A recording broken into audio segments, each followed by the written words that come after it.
গোটা ইস্যুর যৌক্তিক ও অন্তর্ভুক্তিমূলক সমাধানের দাবিতে বাংলাদেশ ছাত্রলীগের সংবাদ সম্মেলনের প্রারম্ভিক বক্তব্য উপস্থাপন করেছেন বাংলাদেশ ছাত্রলীগের সাধারণ সম্পাদক, এদেশের শিক্ষার্থীদের অধিকারাদের আপসীন কণ্ঠস্বর আমার প্রিয় সহযোদ্ধা শেখ ওয়ালিয়া সিবিনা। গত কয়েকদিন ধরে বাংলাদেশে যে পরিস্থিতি তৈরি হয়েছে, এই পরিস্থিতিতে বাংলাদেশ ছাত্রলীগ অত্যন্ত দায়িত্বশীল ভূমিকা পালন করার চেষ্টা করেছে।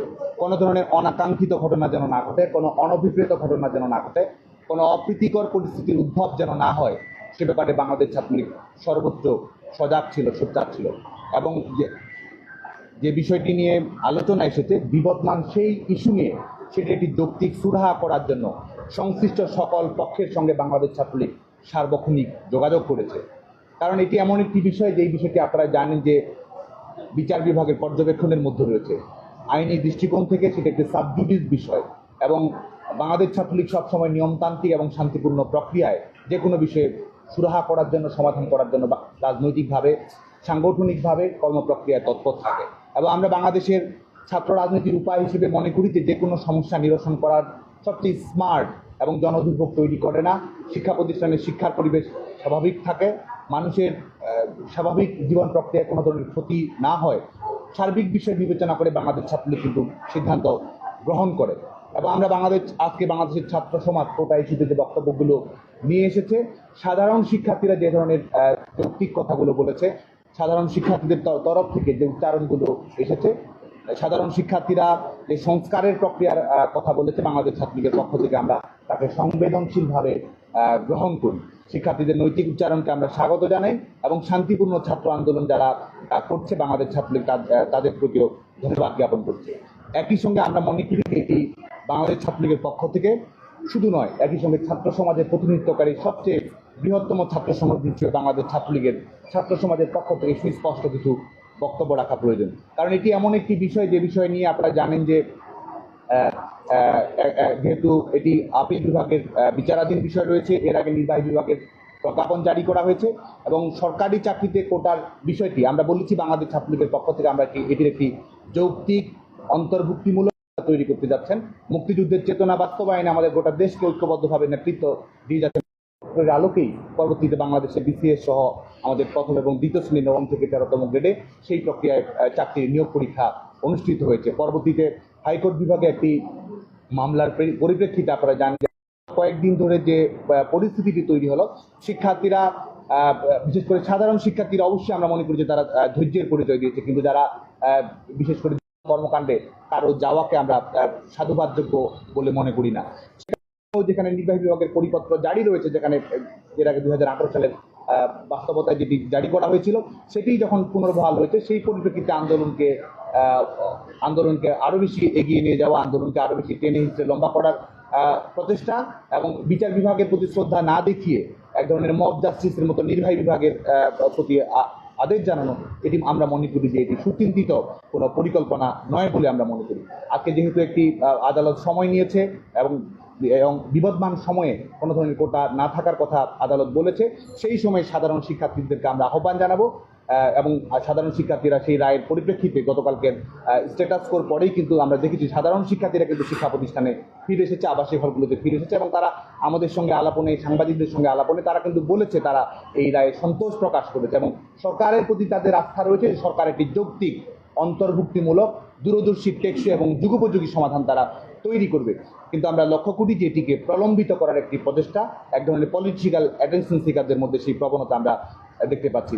প্রিয় বন্ধুগণ, আমরা মনে করি যে প্রশাসনিক নিয়োগ প্রক্রিয়ার বিষয়টি এটি শুধুমাত্র বিচ্ছিন্ন কোনো আন্দোলনের মধ্য দিয়ে এটি সুরাহা হওয়া সুচিন্তিত নয় বলে আমরা মনে করি। যেটির জন্য আমরা মনে করি যে একটি কনস্ট্রাকটিভ পলিসি অ্যাডভোকেসির মাধ্যমে যেটি সমাধান করা সম্ভব, সেটি মব জাস্টিসের মাধ্যমে সমাধান করা সুসংহত নয় বলে মনে করি। এবং বাংলাদেশ যেখানে আমরা অন্তর্ভুক্তিমূলক সমাজ ব্যবস্থা চাই, যেখানে আমাদের সাংবিধানিক দায়বদ্ধতা রয়েছে, অনগ্রসর জনগোষ্ঠীর প্রতি আমাদের দায়বদ্ধতা রয়েছে, নারীদের সরকারি চাকরিতে অংশগ্রহণের হার নিয়ে একটি জেন্ডার সমতার জন্য আমাদের যে লক্ষ্যগুলো রয়েছে বাংলাদেশে, সেই চ্যালেঞ্জগুলো যখন আমরা অতিক্রম করছি, তখন নারীদের পর্যাপ্ত প্রতিনিধিত্ব রয়েছে কিনা, অনগ্রসর জনগোষ্ঠীর পর্যাপ্ত প্রতিনিধিত্ব রয়েছে কিনা, পার্বত্য চট্টগ্রামের আদিবাসীদের ও আমাদের ক্ষুদ্র নৃতাত্ত্বিক গোষ্ঠীদের কোনো পর্যাপ্ত প্রতিনিধিত্ব রয়েছে কিনা, তাদের মতামতের কোনো ধরনের তোয়াক্কা না করে একতরফাভাবে এই ধরনের সিদ্ধান্ত প্রদান করা এটি ছাত্র সমাজের প্রতিনিধিত্ব করে বলে আমরা মনে করি না। কারণ যে বিষয়ে এক ধরনের সুচিন্তিত মতামত প্রয়োজন, বিশেষজ্ঞদের মতামত প্রয়োজন, বিচার বিভাগীয় পর্যবেক্ষণ প্রয়োজন, সেখানে যারা তাড়াহুড়ো করে নিজেদের গুটি কয়েকের মতামত ছাত্র সমাজের মতামত হিসেবে প্রতিষ্ঠিত করার চেষ্টা করছে, তাদের উদ্দেশ্য শুভ বলে আমরা মনে করি না। যেখানে আমরা মনে করি যে সুচিন্তিত আলাপ আলোচনার প্রয়োজন রয়েছে, বিচার বিভাগীয় পর্যবেক্ষণ, সাংবিধানিক অনুশাসন এবং আমাদের জনপ্রতিনিধিত্বমূলক সরকারদের যেখানে নিজস্ব উপলব্ধি রয়েছে, সেই জায়গায় এই ধরনের চাপিয়ে দেওয়া কোনো কিছু আমরা ছাত্র সমাজের জন্য, আগামী দিনের জন্য, আমাদের বর্তমান ভবিষ্যৎ প্রজন্মের জন্য শুভকর নয় বলে আমরা মনে করি। যে কারণে আমরা যারা আন্দোলন করছেন তাদের সবার প্রতি আহ্বান জানাবো যে সবাই যেন ধৈর্যের পরিচয় দেয় এবং বিচার বিভাগীয় পর্যবেক্ষণ রয়েছে সেটির জন্য অপেক্ষা করে এবং শিক্ষা প্রতিষ্ঠানের স্বাভাবিক পরিবেশটা যেন ফিরিয়ে নিয়ে আসে।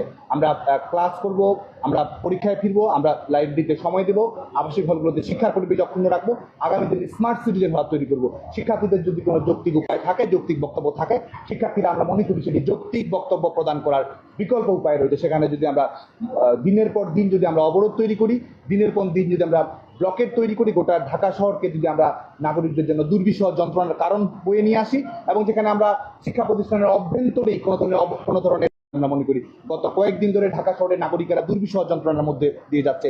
আমাদের অনেকে বয়স্ক রোগীরা চিকিৎসার জন্য বঙ্গবন্ধু মেডিকেল বিশ্ববিদ্যালয়ে আসছে, ঢাকা মেডিকেল কলেজের জন্য, বারডেমের জন্য উদ্দেশ্য করে ঘন্টার পর ঘন্টা তাদের অতিক্রম করতে হচ্ছে। সরকারি পরীক্ষার্থীরা নির্ধারিত সময় পরীক্ষা কেন্দ্রে যেতে পারবে কিনা, পরীক্ষা শেষে নির্ধারিত সময়ে সঠিক সময় ফিরে আসতে পারবে কিনা, সেই নিয়ে এক ধরনের শঙ্কার মধ্যে তারা কিন্তু যাচ্ছে। এর বাইরে অপ্রয়োজনীয়ভাবে উদ্দেশ্য প্রণোদিতভাবে রেল ব্লকেট দেওয়া এবং যেখানে আমরা দেখছি সবাই যেখানে দায়িত্বশীলতার পরিচয় দিচ্ছে।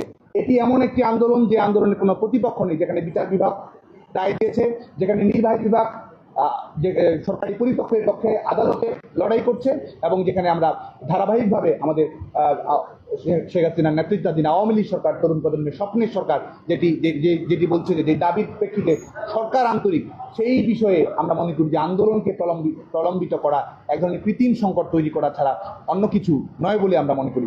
যে কারণে সকল পক্ষের প্রতি আমাদের আহ্বান থাকবে যে অনতিবিলম্বে শিক্ষা প্রতিষ্ঠানের স্বাভাবিক পরিবেশ আমাদের ফিরে নিয়ে আসতে হবে। ছাত্রলীগ আমরা কথা দিতে চাই যে আমরা সাধারণ শিক্ষার্থীদের যে কোনো যৌক্তিক, ন্যায়সঙ্গত, অন্তর্মুক্তিমূলক পদ্ধতির পক্ষে আমরা থাকবো এবং এটি স্মার্ট পদ্ধতিতে পলিসি ডিসকাশনের মাধ্যমে, আধুনিক ছাত্র রাজনীতির মাধ্যমে, সংশ্লিষ্ট সকল পক্ষের সঙ্গে আলাপ আলোচনার মাধ্যমে। কৌশল বিশ্ববিদ্যালয়ের একজন শিক্ষার্থীকে আপনারা জানেন যে অবৈধভাবে, বেআইনিভাবে সিট থেকে বাতিল করে দেওয়া হয়েছে। বাংলাদেশ ছাত্রলীগ কিন্তু সেটি আইনিভাবে লড়াই করেছে, অপেক্ষা করেছে কিন্তু, এবং বাংলাদেশ কৌশল বিশ্ববিদ্যালয়ের প্রশাসন যতক্ষণ না পর্যন্ত সে হাইকোর্টের যে নির্দেশনা ছিল সেটি প্রতিপালিত না করে ততক্ষণ পর্যন্ত কিন্তু সেই পর্যন্ত আমরা অপেক্ষা ছিলাম। আমরা মনে করি যে ন্যায়সঙ্গতভাবে লড়াই করার যখন আরো উত্তম উপায় থাকে, সেই উত্তম উপায় অবলম্বন করাই আমরা মনে সমীচীন বলে আমরা মনে করি। যে কারণে বিদ্যমান সমস্যা মব জাস্টিসের মাধ্যমে সমাধান নয়, এক ধরনের কনস্ট্রাকটিভ পলিসি অ্যাডভোকেসি, বিচার বিভাগীয় পর্যবেক্ষণ এবং অন্তর্মুক্তিমূলক, প্রতিনিধিত্বমূলক শেখ হাসিনা সরকারের বিচার বিবেচনার মাধ্যমে আমরা মনে করি তরুণ প্রজন্মের প্রত্যাশা পূরণ হবে বলে আমরা মনে করি। এবং একই সঙ্গে আজকে এই যে যারা এই প্ল্যাটফর্মটি গড়ে তুলেছেন, বৈষম্য বিরোধী ছাত্র আন্দোলনের ব্যানারে যে ছাত্র আন্দোলনটি গড়ে বলি, যেখানে আমরা নারীদের সমান অংশগ্রহণের কথা বলি, যেখানে আমরা প্ল্যানেট 50-50 প্রতিষ্ঠা করার জন্য আমরা দায়বদ্ধ। মাননীয় প্রধানমন্ত্রী বঙ্গবন্ধু কন্যার দেশ স্বপ্ন শেখ হাসিনার সাহসী, দূরদর্শী নেতৃত্বের কারণে যেখানে আমরা আজকে মাধ্যমিকে, উচ্চ মাধ্যমিক 48% মেয়ে, কিন্তু আমাদের প্রশাসনিক চাকরিতে আপনাদের সঙ্গে আমরা এই তথ্যটি শেয়ার করতে চাই, বাংলাদেশের প্রশাসনিক চাকরিতে এখনো 25% নারী অংশগ্রহণ করে।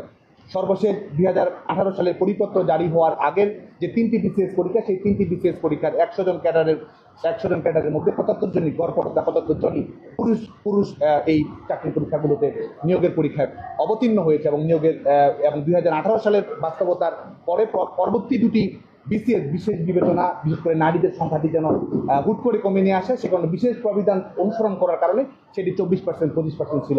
43তম বিসিএসে সেই নারীদের অংশগ্রহণ, নারীদের 100 জনের মধ্যে মাত্র 20 জন নারী কিন্তু প্রশাসনিক প্রক্রিয়ায় অংশগ্রহণ করতে সক্ষম হয়েছে। যারা বৈষম্য বিরোধী ছাত্র আন্দোলন করছেন তারা কি নারীদের বৈষম্যের পক্ষে সাফাই গাইছেন? আজকে আমরা যে আধুনিক সমাজ ব্যবস্থা করতে চাই, নারীদের সমান অংশগ্রহণ তৈরি করতে চাই, সেখানে বৈষম্য বিরোধী ছাত্র আন্দোলনের নাম করে নারীদের প্রতি বৈষম্য তৈরি করা এটি সুচিন্তিত মতামত বলে আমরা মনে করি না। এবং এটি শুধুমাত্র আজকে সেখানে গুটি কয়েক আন্দোলনকারী বলছে তারা নারীরা কোটা চায় না, নারীদের জন্য সংরক্ষণের প্রয়োজন নেই। বাংলাদেশ ছাত্রলীগের পক্ষ থেকে আমরা দৃঢ়তার সঙ্গে অবিচলভাবে ন্যায়সঙ্গতভাবে তাদের সেই ধারণাকে প্রত্যাখ্যান করি, যেখানে পরিসংখ্যানগতভাবে প্রমাণ করা সম্ভব। বাংলাদেশে 100 জনের মধ্যে 75 জন ছেলে সরকারি চাকরিতে যায় এবং সর্বশেষ ভিত্তিতে মাত্র 100 জনের মধ্যে 20 জন নারী সরকারি চাকরিতে অংশগ্রহণের সুযোগ পেয়েছে। এবং সেখানে অবশ্যই আমরা মনে করি যে নারীদের প্রতিনিধিত্ব নিশ্চিত করার প্রয়োজন রয়েছে। আপনাদের সঙ্গে আমরা শেয়ার করতে চাই যে আদিবাসী আমাদের ক্ষুদ্র নৃতাত্ত্বিক গোষ্ঠী, 50টির অধিক ক্ষুদ্র নৃতাত্ত্বিক গোষ্ঠী সেখানে রয়েছে।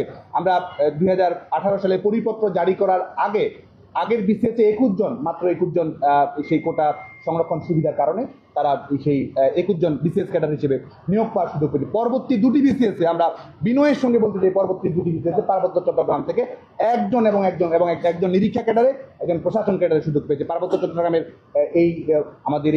আমাদের এই যেই জনগোষ্ঠীর যে পর্যাপ্ত প্রতিনিধিত্ব সরকারি প্রক্রিয়ায়, সাংবিধানিক প্রক্রিয়ায়, রাষ্ট্র প্রক্রিয়ায় অংশগ্রহণ নিশ্চিত করা প্রয়োজন। আমরা মনে করি সেই পর্যাপ্ত প্রতিনিধিত্বটি বিদ্যমান প্রক্রিয়া আমরা নিশ্চিত করতে পারিনি। অবশ্যই রাষ্ট্রীয় প্রক্রিয়ায়, সরকারি চাকরি নিয়োগ প্রক্রিয়ায় অনগ্রসর জনগোষ্ঠীর প্রতি যে দায়বদ্ধতা রয়েছে, সমতা প্রতিষ্ঠা করার জন্য, বৈষম্য নিরসন করার জন্য আমাদের পার্বত্য জনগোষ্ঠীর প্রতি আমাদের অবশ্যই সংবেদনশীলতা আমাদের প্রদর্শন করতে হবে বলে আমরা মনে করি। এর বাইরে আমাদের কাছে যে পরিসংখ্যান রয়েছে, আমাদের প্রান্তিক যে জনগোষ্ঠী রয়েছে, নিম্নবর্গের যে জনগোষ্ঠী রয়েছে, বাংলাদেশের মফস্বলের যেসব অঞ্চল রয়েছে, সেসব অঞ্চল থেকে পর্যাপ্ত প্রতিনিধিত্ব কিন্তু আমরা পূর্ণাঙ্গ মাত্রা এখনো নিশ্চিত করতে পারিনি।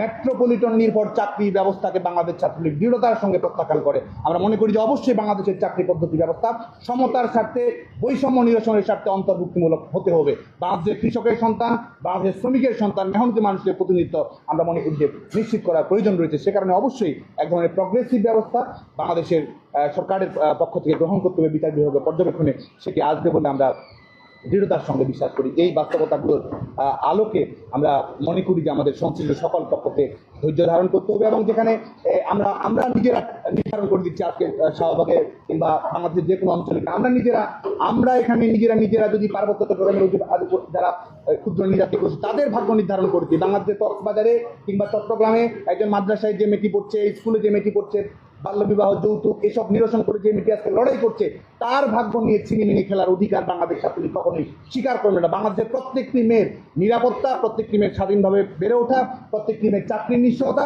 এবং সাংবিধানিক প্রোটেকশনকে বাংলাদেশ ছাত্রলীগ দৃঢ়তার সঙ্গে সমর্থন করে। আজকে প্রিয় বন্ধুগণ, যে কারণে সংবিধানে আমাদের 29 ধারার মধ্যে যেটি রয়েছে, সমতার যে নীতি রয়েছে, সেটিকে আমরা সমর্থন করি।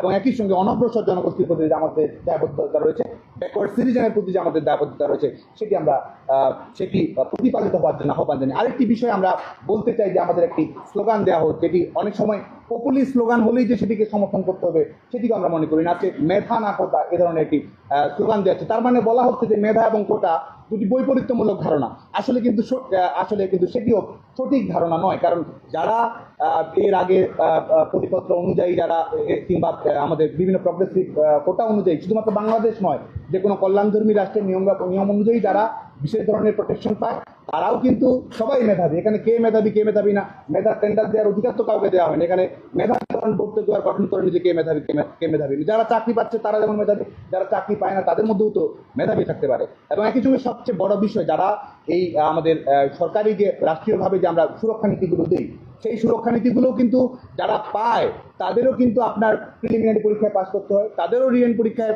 পাস করতে হয়, ভাইভাতেও তাদেরকে পাস করতে হয়। এবং সবগুলো পরীক্ষায় উত্তীর্ণ হওয়ার পরেই কিন্তু এই আমরা যে ধরনের রাষ্ট্রীয় যে সুরক্ষাগুলো আমরা দিই, সেগুলো কিন্তু প্রয়োগ করা হয়। আজকে আমাদের পার্শ্ববর্তী দেশ রাষ্ট্রের ভারত, সেখানে কিন্তু আমাদের যে শিডিউল কাস্ট রয়েছে, এসসি আমাদের, এবং ট্রাইব কাস্ট যেগুলো রয়েছে, এসসি যেটিকে বলে, আদার ব্যাকওয়ার্ড ক্লাস ওবিসি যেটি রয়েছে, এবং ইকোনমিক্যালি উইকেন্ড যে ক্লাসটি রয়েছে, বিশেষ করে উইমেনদের জন্য যেটি দেওয়া হয়, সেটির জন্য কিন্তু আমাদের সংরক্ষণের বিধান রয়েছে। এবং সেক্ষেত্রেও কিন্তু এই বিষয়টি সুনিশ্চিত করা হয়। এবং আরেকটি বিষয়, সেটি হচ্ছে যে আমাদের পৃথিবীর প্রত্যেকটি দেশে, বিশেষ করে বিভিন্ন জনজাতি যেখানে থাকে, বিভিন্ন জাতি সেখানে থাকে, প্রত্যেকটি জাতিসত্তার প্রতিনিধিত্ব নিশ্চিত করার জন্য কিছু স্পষ্ট বিধিবিধান থাকে। যে কারণে কোটা না মেধা এটি অন্তর্ভুক্তিমূলক সমাজ ব্যবস্থার সঙ্গে সঙ্গতিপূর্ণ কোনো রাজনৈতিক উচ্চারণ নয় বলে আমরা মনে করি। আমরা অবশ্যই সমতা চাই, আমরা অবশ্যই বৈষম্য নিরসন চাই, আমরা অবশ্যই সুযোগের সমতা চাই, অবশ্যই আমরা মেধাভিত্তিক কর্মসংস্থান চাই, এবং একই সঙ্গে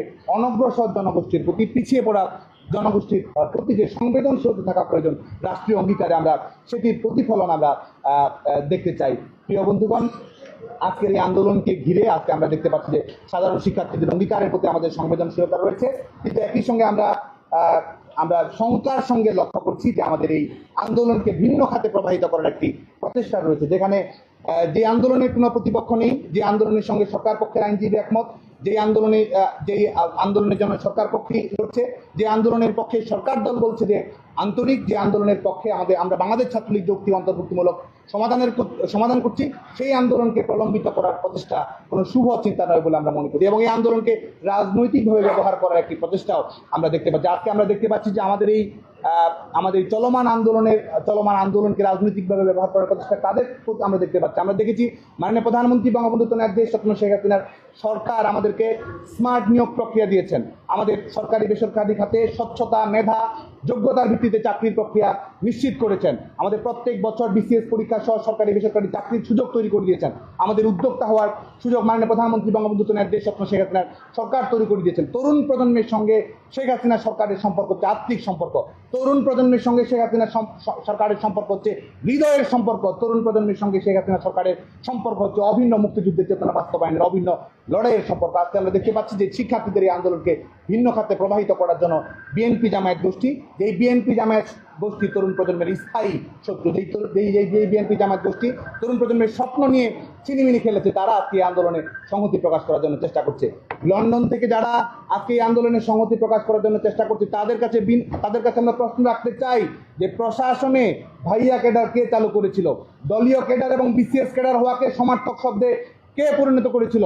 পিএসসিতে আজকে যে আস্থা তৈরি হয়েছে, পিএসসিতে স্বচ্ছতা মেধাবী থেকে যে সাংবিধানিক প্রতিষ্ঠানটি সুনাম ছড়িয়েছে, পিএসসি-কে হাওয়া ভবনের এক্সটেনশনে কে পরিণত করেছিল বাংলাদেশের ছাত্র সমাজের সেই বিষয়টি কিন্তু জানা রয়েছে। 24তম বিসিএস প্রশ্ন ভাষার বাস্তবতা, 27তম বিসিএস বাতিল করা এবং ফিফা বিশ্বকাপের জন্য যেমন আমরা 4 বছর অপেক্ষা করি, সেই 4 বছরের অধিক সময় বিসিএস পরীক্ষার জন্য বিএনপি জামায়াতের সময় আমাদেরকে অপেক্ষা করত। দুর্নীতি ছাড়া, অনিয়ম ছাড়া, প্রশ্নপত্র ফাঁস ছাড়া কোনো ধরনের চাকরি পাওয়ার সুযোগ ছিল না। ছাত্র দলের ক্যাডার হওয়া মানেই বিসিএস ক্যাডার হওয়া। পরীক্ষার হলগুলোতে রীতিমতো এক্সাম সেন্টার বানিয়ে ছাত্র দলের ক্যাডাররা পরীক্ষা দিয়েছে, বাংলাদেশের ছাত্র সমাজ সেটি ভুলে নাই।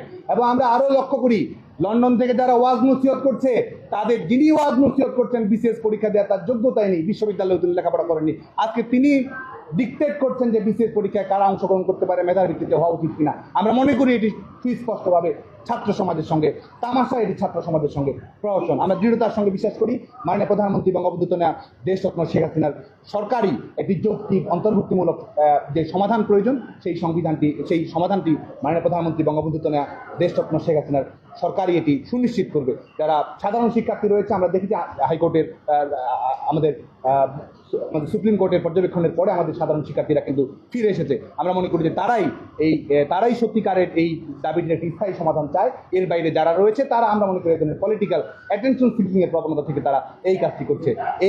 এই প্রফেশনাল আন্দোলনকারী এবং যারা প্রফেশনাল আন্দোলনহারী, যারা বারবার বাংলাদেশের জনগণ থেকে বিচ্ছিন্ন হয়ে আন্দোলনে হেরেছে, তারা সবসময় এই ধরনের ষড়যন্ত্রের উপায়ে লাশের রাজনীতি কায়েম করে, কৃত্রিম পরিস্থিতি তৈরি করে যারা রাজনৈতিক দূরভিসন্ধি খুঁজছে বাংলাদেশের ছাত্র সমাজ, তাদের বিরুদ্ধে সোচ্চার রয়েছে। এবং আমরা যে কোনো মূল্যে আমরা আহ্বান জানাবো, শিক্ষা প্রতিষ্ঠানে শিক্ষার পরিবেশকে আমাদের ফিরিয়ে আনতে হবে।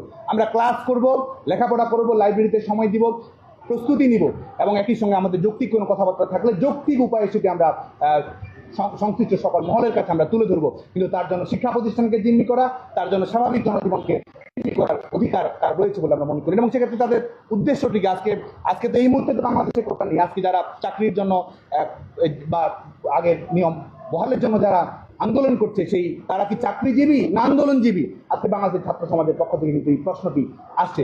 আন্দোলন করে যারা জীবিকা অর্জন করতে চায় বাংলাদেশের ছাত্র সমাজের স্বার্থে, তাদের বিরুদ্ধে আমরা প্রস্তুত রয়েছে। এই পর্যায়ে আজকে আমাদের উদ্ভূত বিষয়ে বাংলাদেশ ছাত্রলীগের পক্ষ থেকে আমরা আমাদের যে সুচিন্তিত মত, আমরা আবারও সুস্পষ্ট করেছি, শিক্ষার্থীদের দাবির প্রতি আমাদের সংবেদনশীলতা রয়েছে, শিক্ষার্থীদের অঙ্গীকারের প্রতি আমাদের ভালোবাসা রয়েছে, শিক্ষার্থীদের লড়াইয়ের প্রতি আমাদের শ্রদ্ধা রয়েছে। এবং একই সঙ্গে যারা আমাদের বাংলাদেশের ছাত্র সমাজকে যারা গণমানুষের প্রতিপক্ষ বানাতে চায়, তাদের বিরুদ্ধে বাংলাদেশ ছাত্রলীগ অবিচলভাবে লড়ে যাবে। প্রিয় বন্ধুগণ, এই পর্যায়ে আজকে বাংলাদেশ ছাত্রলীগের পক্ষ থেকে বিদ্যমান ইস্যুতে আমাদের যে মতামত রয়েছে, সেই মতামতটি আমরা আপনাদের মাধ্যমে গোটা বাংলাদেশ ছাত্র সমাজের কাছে, আমাদের সংশ্লিষ্ট সকলের কাছে তুলে ধরতে চাই। শিক্ষা প্রতিষ্ঠানে একাডেমিক পরিবেশ অব্যাহত রাখা, জনদুর্ভোগ তৈরি না করে ক্লাস পরীক্ষায় ফিরে আসা এবং কোটা ইস্যুর যৌক্তিক ও অন্তর্ভুক্তিমূলক সমাধানের দাবিতে বাংলাদেশ ছাত্রলীগের সংবাদ সম্মেলন। প্রিয় সাংবাদিকবৃন্দ, বাংলাদেশের স্বাধীনতা সংগ্রামে নেতৃত্ব দানকারী শহীদের রক্তস্নাত বাংলার ছাত্র সমাজের নির্ভরতা নিশ্চয়তার স্থায়ী ঠিকানা, বাংলা ভাষা ও বাঙালি জাতীয়তাবাদ কেন্দ্রিক শিক্ষা সাহিত্য কর্মসংস্থান বিনির্মাণে বিরতিহীন ক্রিয়াশীল সংগঠন বাংলাদেশ ছাত্রলীগের পক্ষ থেকে উপস্থিত সাংবাদিক সহযোদ্ধা এবং দেশের শিক্ষার্থী সমাজের প্রতি প্রীতি এবং শুভেচ্ছা জানাই। বাংলাদেশের